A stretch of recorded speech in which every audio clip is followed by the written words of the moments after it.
أشهد أن عليا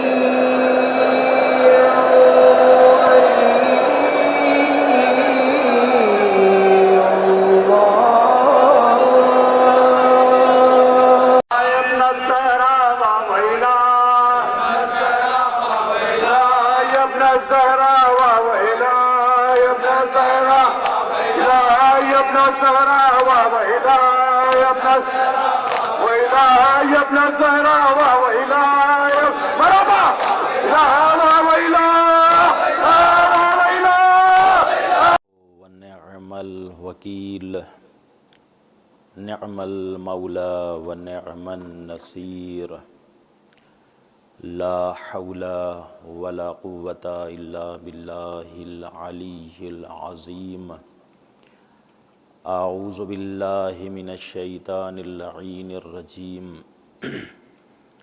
بسم الله الرحمن الرحيم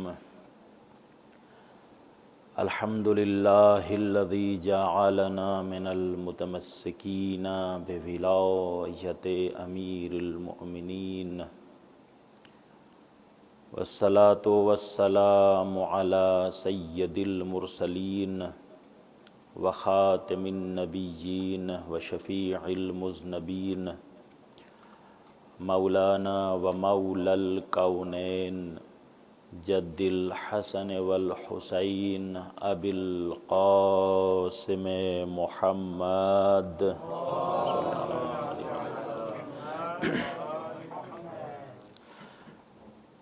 وعلى وصيه ووزيره وسهره وخليفته أمير المؤمنين وإمام المتقين ويعصوب الدين وقبلة المحققين قاتل الكافرين والمشركين والمارقين والقاسطين النور الأنور والضياء الأزهر ساقي حوض كوثر الليث الغالب والحزيز الصالب مولا ومصائبهم وشجاعتهم وعظمتهم أجمعين آمين يا رب العالمين رب اشرح لي صدري ويسر لي أمري واحلل عقدة من لساني يفقهوا قولي أما بعد فقد قال امامنا الصادق علیہ الصلاۃ والسلام کثرۃ النظر فی العلم یفتح العقل صلوات پڑھ دے محمد وآل محمد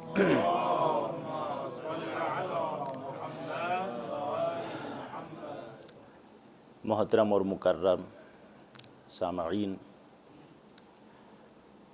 جیسا کہ آپ کو معلوم ہے یہ مجلس اعضاء چھٹے امام سے منسوب ہے، اسی لیے امام علیہ السلام کی سیرت طیبہ کی چند جھلکیاں آپ حضرات کی خدمت میں پیش کرنے کا شرف حاصل کروں گا۔ مولا علم کی فضیلت بیان کرتے ہوئے ارشاد فرما رہے ہیں کہ علم کے ابواب میں غور و فکر کرنا، زیادہ سے زیادہ علم حاصل کرنا، یہ انسان کی عقل کو وسعت عطا کرتا ہے۔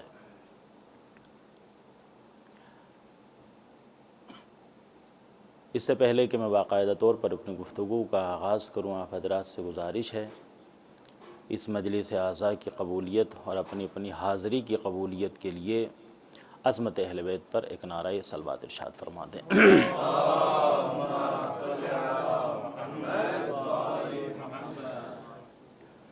یوں تو امام علیہ السلام کی حیات طیبہ کا ہر پہلو روشن و منور ہے،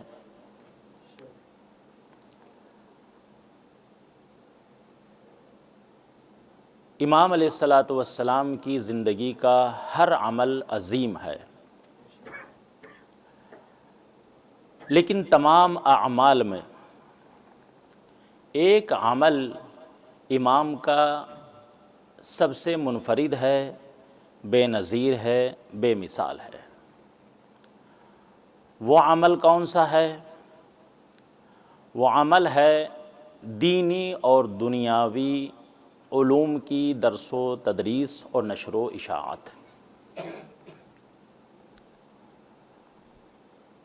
یہ ایک ایسا عمل ہے کہ جو تمام اعمال سے منفرد ہے، اور یہ جذبہ اور یہ حوصلہ امام کو اپنے والد گرامی سے وراثت میں ملا ہے۔ تاریخ شاہد ہے کہ 5ویں امام نے مدینہ منورہ میں ایک مدرسے کی بنیاد رکھی، جس مدرسے کی بنیاد امام علیہ الصلاۃ والسلام نے رکھی تھی، اس مدرسے کی بنیادوں کو مستحکم بنا کر، اس مدرسے کی بنیادوں کو مضبوط بنا کر، چھٹے امام نے اس مدرسے کو ایک یونیورسٹی میں تبدیل کر دیا۔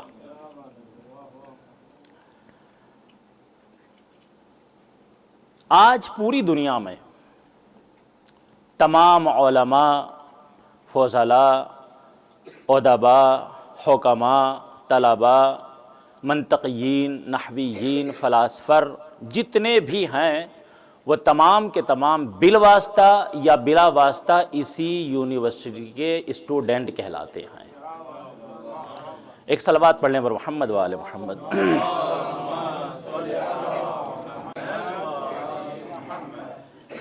جیسے کہ ہم نے عرض کیا کہ میرا موضوع سیرت امام علیہ الصلاۃ والسلام کی کچھ نایاب جھلکیاں، کچھ معروضات اس سلسلے میں انشاءاللہ آپ کی خدمت میں پیش کریں گے۔ حالانکہ یہ ایک مفصل موضوع ہے اور اس موضوع پر گفتگو کرنا یقیناً آسان نہیں ہے، اور وہ بھی مجھ جیسے طالب علم کے لیے، اس لیے کہ امام علیہ الصلاۃ والسلام کی ذات گرامی وہ ذات ہے کہ جو فضائل و مناقب کا موجزن سمندر ہے۔ سمندر کو کوزے میں بھرنا محال ہے، لیکن ایک قاعدہ معروفہ ہے کہ جو عقلاء اور علماء کے ذریعے سے ہم تک پہنچا ہے، ما لا یدرک کلہ لا یترک کلہ۔ اسی قاعدے کو مد نظر رکھتے ہوئے اور مجلس اعضاء کے وقت کو مد نظر رکھتے ہوئے بہت اختصار کے ساتھ کچھ معروضات انشاءاللہ اس سلسلے میں آپ کی خدمت اقدس میں پیش کریں گے بطور تحفہ انشاءاللہ۔ بطور تحفہ کہہ دیا ہے تو اسی کے اوپر آپ تھوڑا سن لیجئے، بطور تحفہ کیوں کہا؟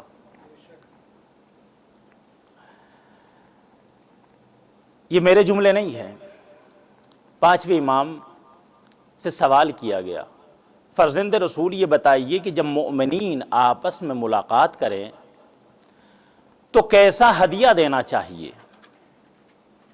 کیا ایک مومن دوسرے مومن کو کوئی اچھا لباس دے، یا کوئی عطر پیش کرے، سونا دے، چاندی دے، ہیرا دے، جواہرات دے؟ مولا وضاحت کر دیجئے کہ بہترین تحفہ کون سا ہے کہ جو ایک مومن دوسرے مومن کو دے سکتا ہے۔ 5ویں سرکار نے لبوں کو جنبش دیتے ہوئے ارشاد فرمایا کہ سنو، جب ایک مومن دوسرے مومن سے ملاقات کرے تو اسے چاہیے کہ ہمارے فضائل پر مشتمل کوئی حدیث اس کو سنائے، اس لیے کہ اس سے بہتر تحفہ کوئی اور نہیں ہے۔ ایک اور صلوات پڑھ دیں حضرت اہل بیت علیہ الصلوۃ والسلام۔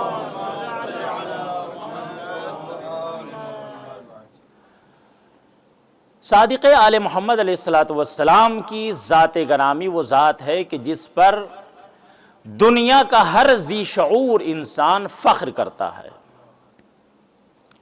دنیا کا ہر عاقل، ہر سمجھدار انسان امام کا احترام کرتا ہے، آپ سے محبت کرتا ہے۔ اس احترام اور اس محبت کی جو رئیسی وجہ ہے وہ آپ کی عطا ہے۔ امام علیہ السلام نے اپنی حیات طیبہ میں جو بھی آپ کے دروازے پر آیا وہ خالی ہاتھ لوٹ کر نہیں گیا ہے، اور آج بھی امام کا یہ فیض جاری ہے، امام کی یہ برکات جاری ہیں۔ امام علیہ السلام کا فیض لینے کے لیے انسان کے پاس ہنر ہونا چاہیے۔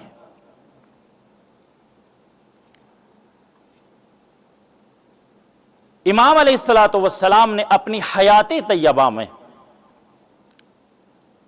جو بھی سائل آپ کے دروازے پر آیا اسے ایسے ایسے علمی خزانے عطا کیے ہیں کہ 14 صدیاں گزرنے کے بعد آج بھی اس کی نسلیں امام کی احسان مند ہیں۔ ایسے ایسے علمی چشمے بہائے ہیں کہ آج بھی تشنگان علم ان سے سیراب ہو رہے ہیں۔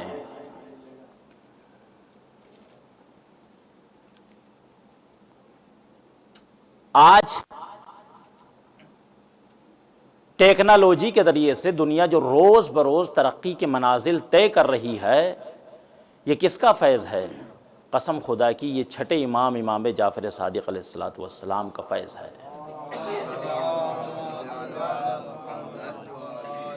یہ امام علیہ السلام کی محنتوں کا نتیجہ۔ اور یہاں پر رک کر ایک جملہ میں عرض کر دوں آپ کی خدمت میں کہ یہ ایک امام علیہ السلام کی محنتوں کا نتیجہ ہے۔ کاش ایسا ہوتا کہ دیگر ائمہ علیہم السلام کو بھی اپنا علم پھیلانے کا موقع ملتا، مگر افسوس کہ ایسا نہیں ہوا، اور امام کو بھی پوری حیات طیبہ میں موقع نہیں ملا۔ ایک مختصر سا وقفہ ہے یا ایک مختصر سا وقت ہے کہ جس میں امام علیہ السلام نے علمی کارنامے دنیا تک پہنچائے ہیں۔ جب ایک امام کی محنتوں کا نتیجہ یہ ہے کہ دنیا اتنی ترقیاں کر گئی، آپ تصور کریں اگر سارے ائمہ کو علم پہنچانے کا موقع ملتا تو دنیا ترقی کس منزل پر فائز ہوتی۔ موقع نہیں ملا ہے، جس کی دلیل امام کو کلام ہے کہ جب کسی نے مولا متقیان حضرت علی علیہ السلام سے سوال کیا کہ مولا یہ بتائیے کہ کوئی حسرت ایسی ہے جو آپ کے دل میں رہ گئی ہو؟ تو امیر کائنات نے فرمایا کہ ہاں 2 حسرتیں ایسی ہیں کہ جو میرے دل میں رہ گئی۔ پہلی حسرت یہ ہے کہ جتنا بڑا میں سخی تھا لوگوں نے مجھ سے اتنا مانگا نہیں، اور جتنا میرے پاس علم تھا لوگوں نے اتنا مجھ سے لیا نہیں۔ کاش ایسا ہوتا کہ امیر کائنات سے زمین و آسمان کے ان رازوں کو پوچھا جاتا کہ جن کے ذریعے سے ترقی ممکن ہے، مگر موقع نہیں ملا۔ چھٹے امام کو صرف یہ موقع ملا ہے کہ آپ نے علمی کارنامے انجام دیے ہیں، اور وہ بھی ایک محدود وقت میں۔ جب بنی امیہ اور بنی عباس آپس میں ٹکرائے،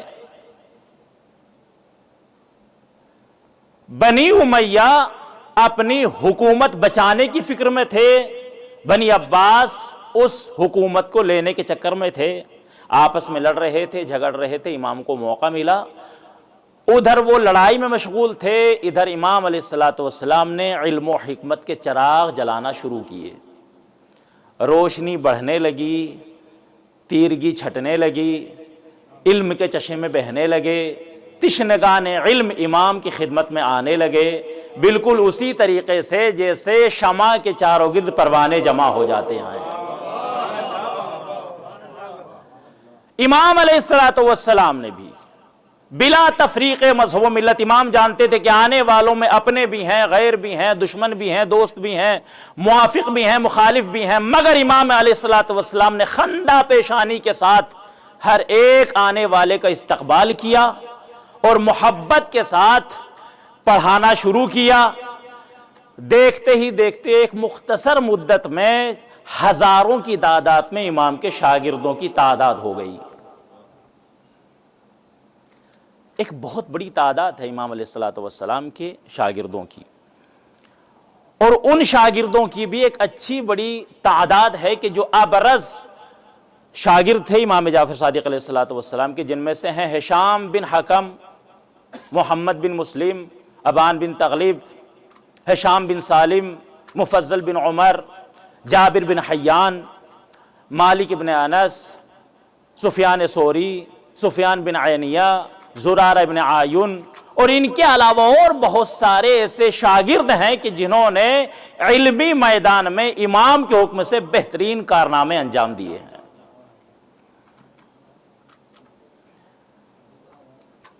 ایک صلوات پڑھنے پر محمد وآل محمد.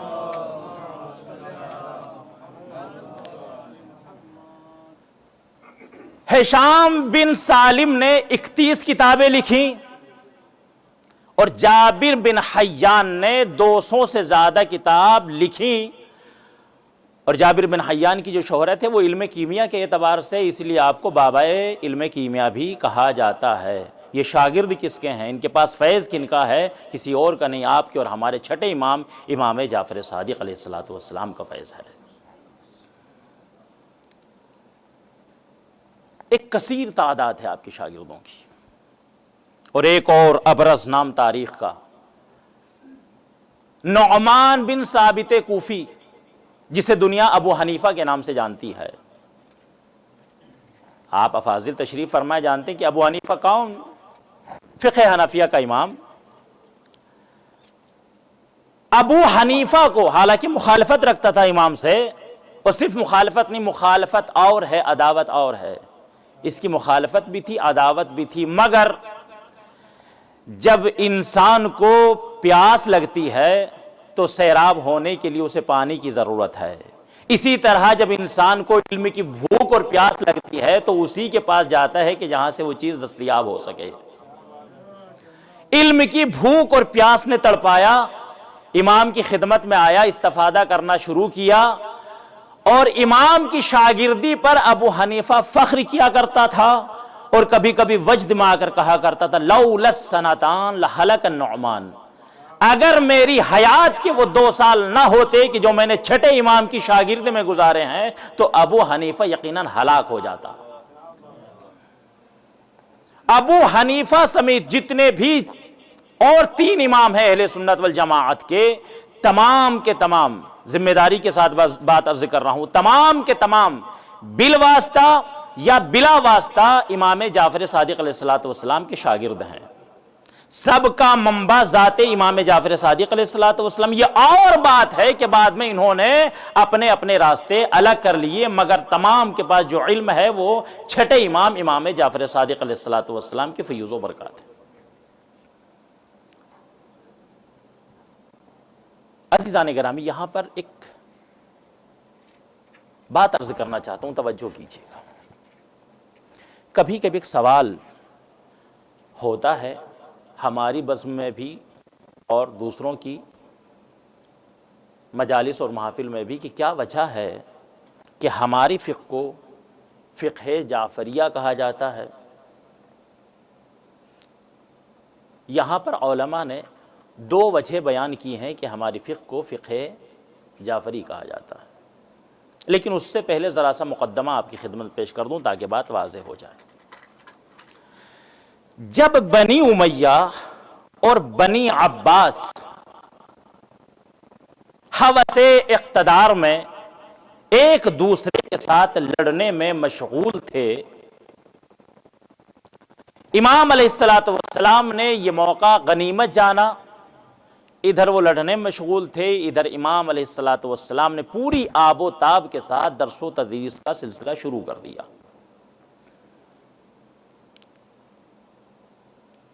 اور دیکھتے ہی دیکھتے تھوڑی ہی مدت میں امام علیہ الصلوۃ والسلام کے شاگردوں کی تعداد ہزاروں میں پہنچ گئی. امام علیہ الصلوۃ والسلام نے اس خدمت کو، اس حوزے کو، اس مدرسے کو، اس یونیورسٹی کو صرف مدینے تک محدود نہیں رہنے دیا، بلکہ امام نے عراق کے مشہور شہر جو آپ کی بالکل پڑوس میں ہے کوفہ، اس کو علم کا مرکز بنا دیا۔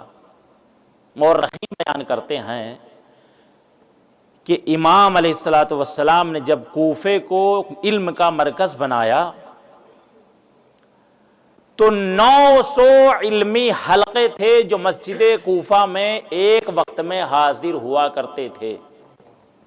اللہ اکبر، 900 طلبہ نہیں، 900 حلقے، اور ہر ایک حلقے ایک اچھی خاصی تعداد کے اوپر مشتمل تھا۔ 900 حلقے ایک ہی وقت میں جمع ہوتے تھے اور ہر ایک حلقے سے ایک ہی صدا آتی تھی، قال امام الصادق، قال امام الصادق، قال امام الصادق۔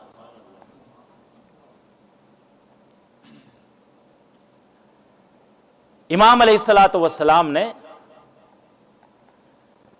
اپنے تمام شاگردوں کو اتنا علم عطا کر دیا تھا کہ اب جو بھی مخالف مناظرہ کرنے کے لیے آپ کی خدمت میں آتا تھا تو امام برجستہ کہا کرتے تھے کہ جاؤ میری شاگردوں سے مناظرہ کر لو، وہ تمہارے لیے کافی ہیں۔ اس قدر امام کو بھروسہ تھا اپنے شاگردوں کے اوپر، اس طریقے سے تیار کیا تھا امام نے اپنے شاگردوں کو۔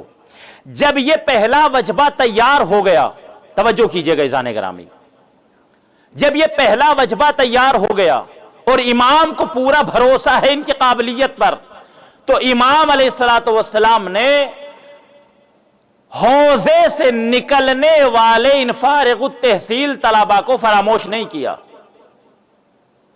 یا یوں کہوں کہ ان کو لاوارث نہیں چھوڑا، بلکہ امام علیہ السلام نے اپنے ان تمام شاگردوں کو مبلغ بنا کر مختلف شہروں میں، مختلف علاقوں میں بھیجا۔ قسم خدا کی امام کی یہ سیرت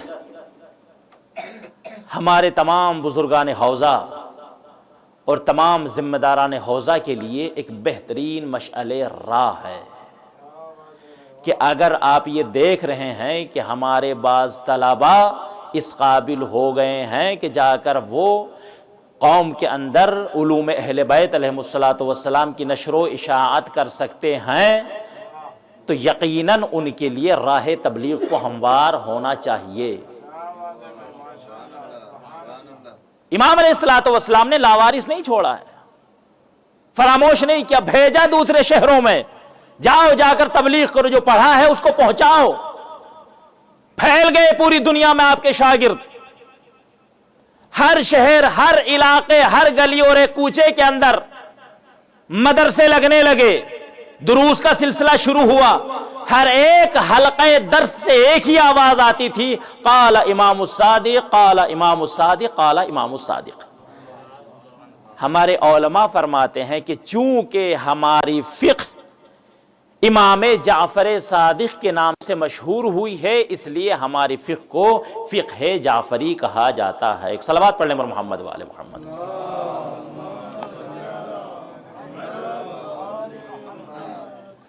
دوسری وجہ کیا ہے؟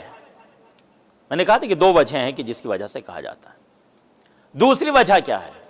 دوسری وجہ یہ ہے کہ جتنی بھی 4 فقہ تھیں امام کی فقہ سے پہلے، ان تمام کی تمام فقہوں کو سرکاری سرپرستی حاصل تھی۔ ابتدا میں امام جعفر صادق علیہ السلام کی مخالفت ہوئی، مگر جیسے میں نے ابھی عرض کیا تھا کہ جب انسان کوئی کمالات دکھاتا ہے تو کمالات کی قدر کرنے والا صاحب کمال کی قدر کرنا شروع کر دیتا ہے۔ امام نے جیسے ہی اپنے علم کا اظہار کیا، درس و تدریس کا جو سلسلہ شروع ہوا، اخلاق اور علم کے جب سمندر بہنے لگے، تو دوسری فقہ کے اور امام بھی استفادہ کرنے کے لیے امام کی خدمت میں حاضر ہو گئے۔ جب امام کی خدمت میں حاضر ہوئے اور تابعین نے یہ دیکھا کہ ہمارے امام تو خود ان سے استفادہ کر رہے ہیں، بس یہیں سے فقہ جعفریہ مشہور ہونے لگی، اور دوسری فقہوں کی طرح سے اس فقہ کو بھی اسی طرح عروج ملا اور پھر اس کو عروج ملتا رہا، یہ ترقی کی منازل طے کرتی رہی، وقت گزرتا رہا، یہاں تک کہ شیخ طوسی کا زمانہ آ گیا۔ شیخ طوسی اس وقت بغداد میں مقیم تھے، آپ کا ایک بہت بڑا مکتبہ تھا جس میں ہزاروں کی تعداد میں کتابیں تھیں۔ ان ہزار کتابوں کے اندر، یوں کہ ہزاروں لاکھوں کتابوں میں 400 کتابیں وہ تھی کہ جو امام جعفر صادق علیہ السلام کے قلمی نسخوں پر مشتمل تھی، 400 کی تعداد۔ مگر جب ظالموں نے شیخ طوسی علیہ الرحمہ کے اس مکتبے کو تاراج کیا تو ساری کتابیں بھی ضائع ہو گئیں، مگر اس میں سے 33 نسخے محفوظ رہے۔ اور جیسے کہ آپ سنتے ہیں کہ پھر شیخ طوسی علیہ الرحمہ نے واپس آ کر نجف اشرف میں، جسے کہا جاتا ہے کہ موجد اور مؤسس حوض علم ابھی شیخ طوسی علیہ الرحمہ، 1000 سال پہلے انہوں نے حوض علم نجف اشرف کی بنیاد رکھی تھی بقول مشہور۔ آ کر وہ اکثر کتابیں جو ان کے ذہن میں تھی اور جب انہوں نے مرتب کی تھی تو دشمن کو مخاطب کرنے کے بعد کہا تھا کہ تم ہمارا ظاہری اثاثہ جلا سکتے ہو مگر جو علم ہمارے سینوں میں ہے وہ ہم سے چھین نہیں سکتے۔ ان کتابوں کو مرتب کیا اور یہ سلسلہ، یہ ذمہ داری شیخ طوسی کے بعد پھر علامہ حلی کے کندھوں پر آئی، اس کے بعد پھر شیخ علامہ بہبہانی، اور اس کے بعد پھر شیخ مرتضی انصاری، مقدس اردبیلی اور دیگر علماء، اور آج بھی اس ذمہ داری کو حوزات علمیہ، قم المقدسہ اور نجف اشرف کے علماء الحمدللہ بخوبی نبھا رہے ہیں۔ پروردگار علماء حقہ کی حفاظت فرمائے اور ہم کو ان کے نقش قدم پر چلنے کی توفیق عطا فرمائے۔ تو امام علیہ السلام نے علمی فیوز و برکات کا جب سلسلہ شروع کیا تو اپنے غیر بھی آپ کے دروازے پر آئے اور علم حاصل کرنے لگے۔ امام علیہ السلام کی حیات طیبہ میں یوں تو بہت سارے کارنامے ہیں، جو ابتدا میں نے ایک جملہ کہا تھا، بہت سارے کارنامے ہیں۔ ایک عظیم کام اور ہوا امام کی حیات طیبہ میں، وہ کون سا ہے؟ امام علیہ السلام نے جہاں پر اور بہت سارے کارنامے انجام دیے، ان میں سے پہلی مرتبہ ایسا ہوا کہ جہاں پر تحقیق کا کام شروع ہوا، تالیف کا کام شروع ہوا اور ترجمے کا کام شروع ہوا۔ وجہ کیا تھی ترجمے کی؟ وجہ یہ تھی کہ امام کے پاس آنے والے شاگرد جو مختلف زبانوں سے تعلق رکھتے تھے انہیں ترجمے کی ضرورت تھی، تو امام نے اپنے قابل ترین شاگردوں کی ذمہ داری لگائی کہ ہر ایک علم کو جو جس کا طالب ہے اس کی زبان میں اس کو ترجمہ کیا جائے۔ ترجمہ ہوا تاکہ لوگ استفادہ کر سکیں۔ تو تحقیق کا کام امام علیہ السلام کی حیات طیبہ میں عروج پر تھا اور اسی طرح ترجمے کا کام عروج پر تھا۔ آنے والے ان افراد میں چونکہ لوگ مختلف عقائد سے تعلق رکھتے تھے، مختلف زبانوں سے تعلق رکھتے تھے، امام علیہ السلام نے یہ نہیں کہا کہ یہاں پر صرف وہی آئے گا کہ جو مسلمان ہے، یہ جس کا عقیدہ ہمارے عقیدے جیسا ہے۔ امام علیہ السلام نے ہر مکتب فکر رکھنے والے انسان کا استقبال کیا۔ جیسے کہ وہ واقعہ بڑا مشہور ہے کہ ایک شخص امام کی خدمت میں آیا اور آنے کے بعد کہا کہ میں آپ کے پاس اس لیے آیا ہوں کہ میں نے آپ کی کافی شہرت سنی ہے، آپ بہت بڑے عالم ہیں، میں آپ سے علم حاصل کرنے کے لیے آیا ہوں، لیکن میں آپ کے خدا کو نہیں مانتا۔ امام نے کہا تو پھر کس کو مانتا ہے؟ کہا کسی کو نہیں مانتا۔ کس کی عبادت کرتا ہے؟ کہا کسی کی نہیں کرتا۔ میں دہریہ ہوں، میں کسی کی عبادت نہیں کرتا، میں کسی خدا کو نہیں مانتا، میرا عقیدہ تو یہ ہے کہ دنیا خود بخود بنی ہے اور ایک دن خود بخود فنا ہو جائے گی۔ امام علیہ السلام نے کہا کوئی بات نہیں، تیرا عقیدہ تجھے مبارک، تو مجھ سے علم حاصل کرنے کے لیے آیا ہے، میں تجھے علم عطا کروں گا۔ اور اگلے ہی روز سے وہ امام کے درس میں شامل ہونے لگا۔ چند دن اسے گزرے امام کی خدمت میں رہتے ہوئے، ایک دن امام نے دیکھا کہ وہ تنہائی میں بیٹھ کر حلیلج کے بیجوں کا ایک صفوف تیار کر رہا ہے۔ اردو میں اس کو حلیلہ کہتے ہیں اور عربی میں حلیلج اسود کے نام سے کچھ دانے ملتے ہیں جو بہت ساری بیماریوں کا علاج بھی ہے۔ اب ظاہر سی بات ہے میں تو اتنا ہی بتا سکتا ہوں، باقی جن کا اختصاص ہے اس فیلڈ سے تو وہی بتا سکتے ہیں کہ اس کے کیا کیا فائدے ہیں۔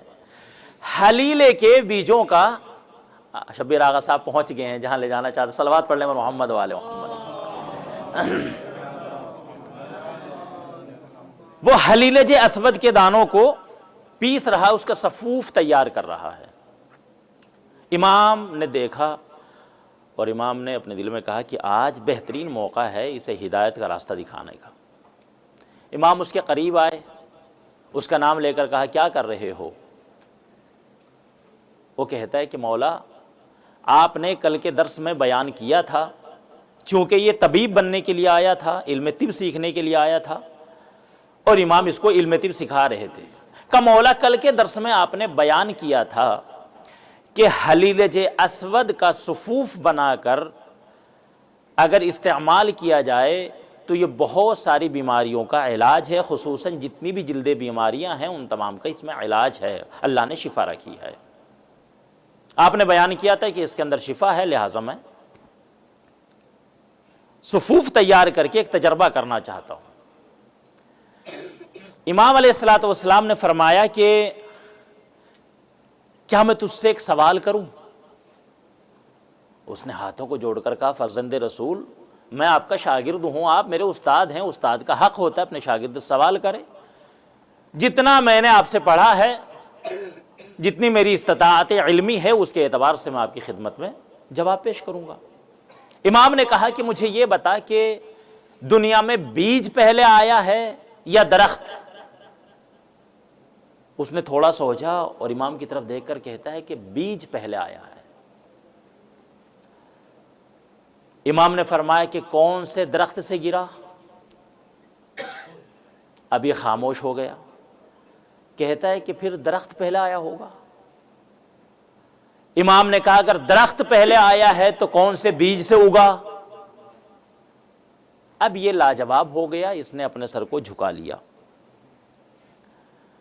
اور ایک مرتبہ کہتا ہے کہ مولا میں نے جو آپ سے علم سیکھا ہے، میں جس نتیجے پر پہنچا ہوں، جو علم کی سوغات آپ نے مجھے عطا کی ہے وہ یہ ہے کہ زمین کے اندر کچھ مادے ہوتے ہیں، ایک مخصوص وقت میں وہ مادے آپس میں ملتے ہیں، جب وہ مادے آپس میں ملتے ہیں تو وہیں سے ایک دانے کی شکل اختیار کرتے ہیں اور اس سے ایک پودا اگ کر تیار ہو جاتا ہے۔ امام نے کہا کہ ہاں بس آ گیا اپنی منزل پہ یہ، اور یہی اس کی ہدایت کا بہترین نقطہ ہے۔ امام نے کہا کہ ٹھیک ہے، مگر مجھے یہ بتا کہ مادے کہاں ہیں؟ کہ مولا زمین کے اندر۔ کہ تو نے دیکھا؟ توجہ کیجئے گا عزیزان گرامی، کہ تو نے ان مادوں کو دیکھا؟ کہ نہیں دیکھا۔ کہ جن مادوں کو تو نے نہیں دیکھا اور تو ان کے وجود کے اوپر یقین رکھتا ہے تو پھر اس خدا کے بارے میں یقین کیوں نہیں کرتا جو ان مادوں کا بھی خالق ہے بلکہ اس پوری کائنات کا خالق ہے؟ وہ لرز کر رہ گئے اور ایک مرتبہ اپنی جگہ سے کھڑا ہوا، فرزند رسول میں قربان ہو جاؤں آپ کے، آپ نے مجھے ایک ہی وقت میں میرے عقیدے کو بھی سنوار دیا، مجھے خدا کی معرفت بھی کرا دی ہے۔ عزیزان گرامی، یہ ذوات مقدسہ انسانوں کی ہدایت کے لیے کائنات میں آئے تھے۔ جیسے کسی شاعر نے بڑا خوبصورت شعر کہا ہے، حالانکہ میری عادت نہیں ہے خطابت میں شاعری کو لانا، لیکن ایک شعر آ گیا تو میں پیش کر دیتا ہوں کہ اے نور کے پتلے تجھے کیا خاک سے نسبت، احسان تیرا ہے جو زمیں پر اتر آیا۔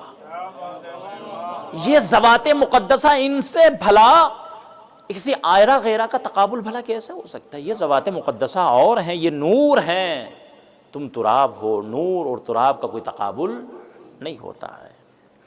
تو یہ انسانوں کی ہدایت کے لیے آئے تھے اور امام علیہ الصلوۃ والسلام نے ایسے انداز سے لوگوں کی ہدایت کی ہے۔ دیکھیے آج دنیا یہ کہتی ہے، جو قانون ہے دنیا والوں کا، اہل دنیا کہتے ہیں کہ جس کے پاس جتنا پیسہ ہے اتنا ہی بڑا وہ دولت مند ہے۔ کیا یہ حقیقت ہے؟ نہیں، یہ حقیقت نہیں ہے۔ پیسے سے انسان عزت مند نہیں بنتا ہے، اس لیے کہ عزت الگ شے ہے، دولت الگ شے ہے۔ دولت نمرود کے پاس تھی، عزت حضرت ابراہیم کے پاس تھی، توجہ کیجئے گا سامعین کرام۔ دولت فرعون کے پاس تھی، عزت حضرت موسیٰ کے پاس تھی۔ دولت کفار و مشرکین کے پاس تھی، عزت رسول اللہ اور امام علی مرتضیٰ کے پاس تھی۔ دولت امیر شام کے پاس تھی، عزت امام حسن کے پاس تھی۔ دولت یزید کے پاس تھی، عزت امام حسین کے پاس تھی۔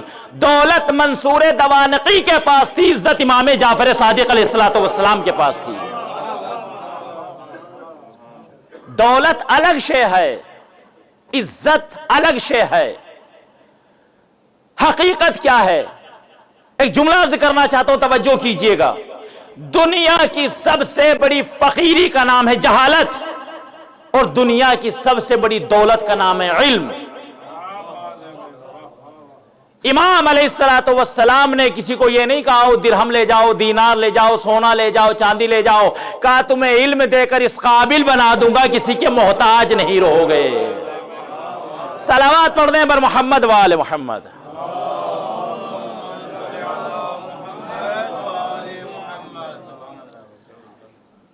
یہ ذوات مقدسہ ہماری ہدایت کے لیے آئے تھے، مگر لوگوں نے نہ جانے نہ یہ کہ ہدایت حاصل نہیں کی، ان ہستیوں کے دشمن ہو گئے۔ اور آپ پوری تاریخ اٹھا کر دیکھ لیں کہ طرح طرح کے مظالم ان ذوات مقدسہ کے اوپر ڈھائے گئے ہیں۔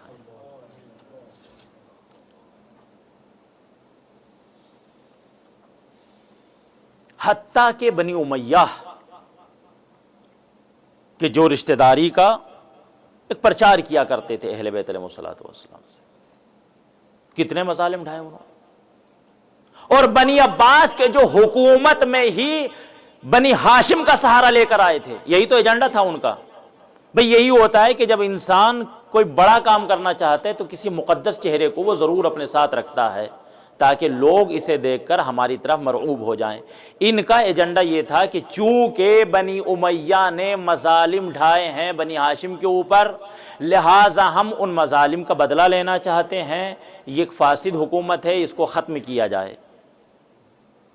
بنی ہاشم کا سہارا لے کر برسر اقتدار آنے والے بنی عباس، ابتدا میں انہوں نے کچھ نہیں کہا ائمہ علیہ السلام کو، مگر جیسے ہی حکومت مضبوط ہوئی انہوں نے اپنے رنگ دکھانا شروع کر دیے، اور اب ظلم و بربریت کا دروازہ اہل بیت علیہ السلام کے اوپر کھول دیا گیا۔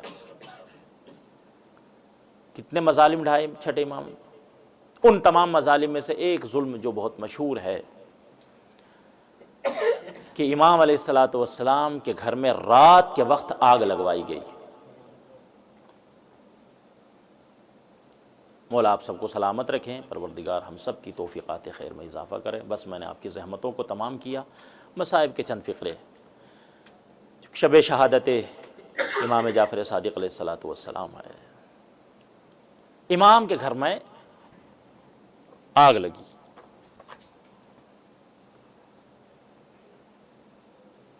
علماء بیان کرتے ہیں کہ جب امام علیہ السلام کے گھر میں آگ لگائی گئی، آگ کے شعلے جب بھڑکنے لگے، گھر کی خواتین میں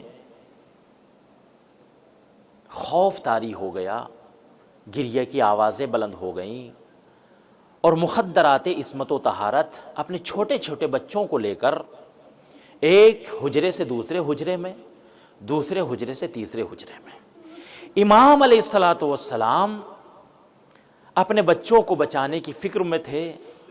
یہ شور کی آوازیں امام کے اصحاب تک پہنچی۔ امام کے اصحاب چاہنے والے آگ بجھانے کے لیے گھر میں داخل ہو گئے، اور بڑی کوششوں کے بعد انہوں نے آگ کو بجھا دیا۔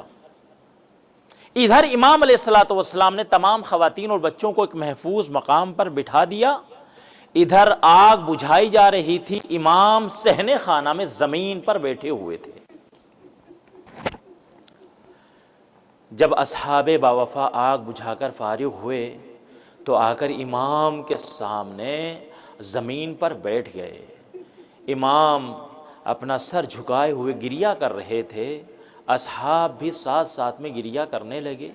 ایک صحابی نے بڑی ہمت کرنے کے بعد امام سے ایک سوال کیا، مولا آپ تو صابر ہیں، مولا آپ ہمیشہ ہمیں صبر کی وصیت کرتے ہیں، نصیحت کرتے ہیں، مولا جو ہونا تھا وہ ہو گیا، مولا آپ گریہ کیوں کر رہے ہیں؟ کیا اس لیے گریہ کر رہے ہیں کہ آپ کے گھر کا سارا ساز و سامان جل گیا؟ امام علیہ السلام نے اپنے سر کو اٹھایا، اس کی طرف دیکھ کر کہا، میرے چاہنے والے ایسا نہیں ہے جیسا تو سمجھ رہا ہے، مال و دولت کی ہم اہل بیت کی نظر میں کوئی اوقات نہیں ہے، کوئی بساط نہیں ہے، کوئی حیثیت نہیں ہے۔ کہا پھر مولا گریہ کیوں کر رہے ہیں؟ تو امام علیہ السلام سے جب یہ سوال ہوا، زاروں لگے، وہ سوال کرنے والا پریشان ہو گیا، مولا مجھے معاف کر دیجئے، میں نے کوئی سخت سوال کر لیا؟ کہا نہیں، تو نے سخت سوال تو نہیں کیا، تیرے سوال کرنے سے میں بیان کرنا چاہتا ہوں کہ جب میرے گھر میں آگ لگی تھی اور میرے بچے، میرے گھر کی خواتین جب ایک حجرے سے دوسرے حجرے میں، دوسرے حجرے سے تیسرے حجرے میں منتقل ہو رہے تھے، یہ منظر دیکھ کر مجھے شام غریبہ یاد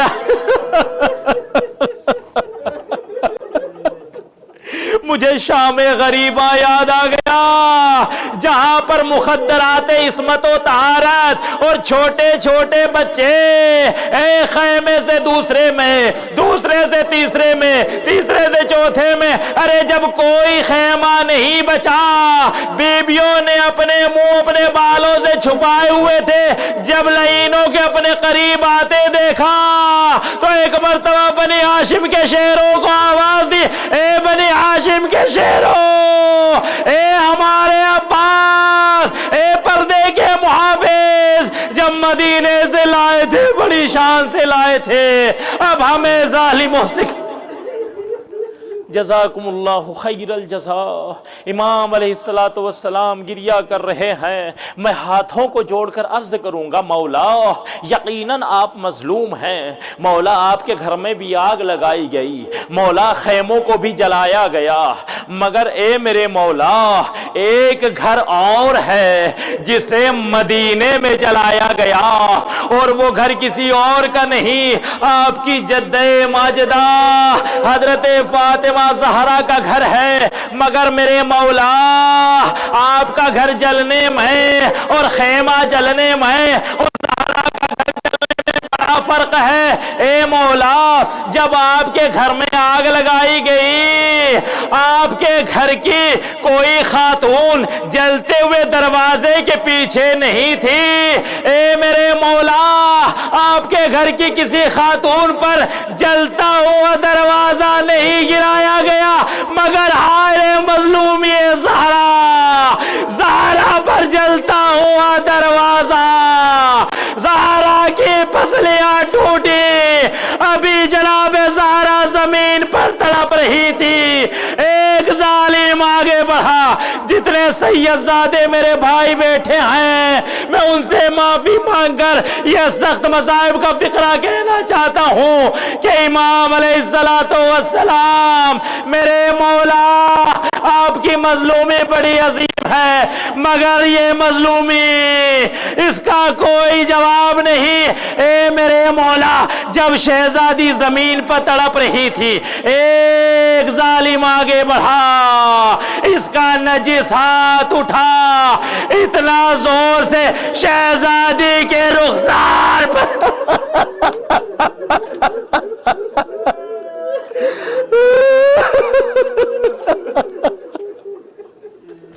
اتنا زور سے اس نے شہزادی کے رخ پر تماچا مارا کہ ادھر پسلیوں سے خون جاری تھا، ادھر آنکھ سے خون۔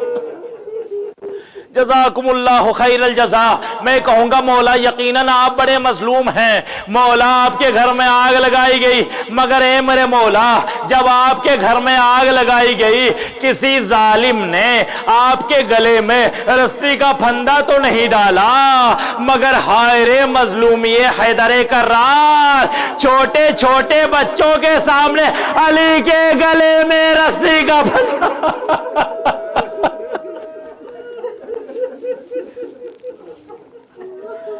اللہ اکبر. عزادارو شب شہادت ہے، بس 2-3 فقرے اور کہنے کی اجازت دیجیے. امام علیہ السلام کو ایک وقت وہ آیا کہ جب منصور دوانقی نے زہر دیا، زہر نے اپنا کام کرنا شروع کیا. آپ کی اولاد آپ کے قریب آئی. ایک بیٹے کے بارے میں ملتا ہے کہ وہ بار بار اپنا رخسار اپنے بابا کے رخسارے پر رکھتا تھا. گرمی محسوس ہوتی تھی، فوراً کسی سے کہا میرے بابا کو بہت زیادہ پیاس لگی ہے، آپ کا سینہ جل رہا ہے، لاؤ پانی کا اہتمام کرو، میرے بابا کو پانی پلاؤ. جیسے ہی پانی قریب آیا، امام کی نظر پانی پہ پڑی. امام کہتے پانی کو مجھ سے دور کر دو، ارے مجھے اپنے جد حسین مظلوم کی پیاس یاد آ رہی ہے. یہاں تک کہ امام کی شہادت ہو گئی. جب شہادت ہوئی، چاہنے والوں کو خبر ہوئی، غسل و کفن ہوا، بڑی شان سے آپ کا جنازہ اٹھا، جنت البقیع میں آپ کو جا کر دفن کر دیا. میں کہوں گا مولا یقیناً آپ بڑے مظلوم ہیں، آپ پر بڑے ظلم ہوئے ہیں، مگر مولا اتنا تو ہے جب آپ کی شہادت ہوئی آپ کو غسل بھی ملا، آپ کو کفن بھی ملا، آپ کو احترام سے دفن بھی کیا گیا. اے میرے مولا ذرا کربلا میں نظر ڈالیے، حسین اور اصحاب حسین بے غور و کفن جلتی زمین پر پڑے ہیں، کوئی غسل و کفن دینے والا نہیں. صرف کربلا کی خاک کے ذرے ہیں جو اڑ اڑ کر شہیدوں کا کفن بن رہے ہیں. الا لعنت اللہ علی القوم الظالمین وسیعلم الذین ظلموا ای منقلب ینقلبون. بار الہ تجھے واسطہ ہے اہل بیت علیہ السلام کی مظلومی کا، ہماری اس مجلس اعزا کو اپنی بارگاہ میں قبول و منظور فرما. پروردگار تمام حاضرین و سامعین طلاب ذوی الاحترام کی جتنی بھی حاجات دل میں ہیں ان کو پورا فرما. پروردگار جو بیمار ہیں ان کو شفا عطا، جو قید ہیں ان کو رہائی عطا فرما. پروردگار تجھے اہل بیت علیہ السلام کا واسطہ جہاں جہاں شان حیدر کرار ان کی جان مال عزت آبرو کی حفاظت فرما. پروردگار ہم سب کی توفیقات خیر میں اضافہ فرما. پروردگار تجھے اہل بیت علیہ السلام کی عزت و عظمت کا واسطہ ہم سب کو علم دین زیادہ سے زیادہ حاصل کرنے کی توفیق عطا فرما. پروردگار تجھے اہل بیت علیہ السلام کا واسطہ اراکین مؤسسہ موسیٰ بن جعفر کہ تمام اراکین کی پروردگار توفیقات خیر میں اضافہ فرما. پروردگار ہم کو بھی اسی طریقے سے خدمت اہل بیت علیہ السلام کرنے کی توفیق عطا فرما. آقا کونین کے ظہور میں تعجیل فرما، ہم کو ان کے اعوان و انصار میں شریک فرما. ربنا تقبل منا انک انت السمیع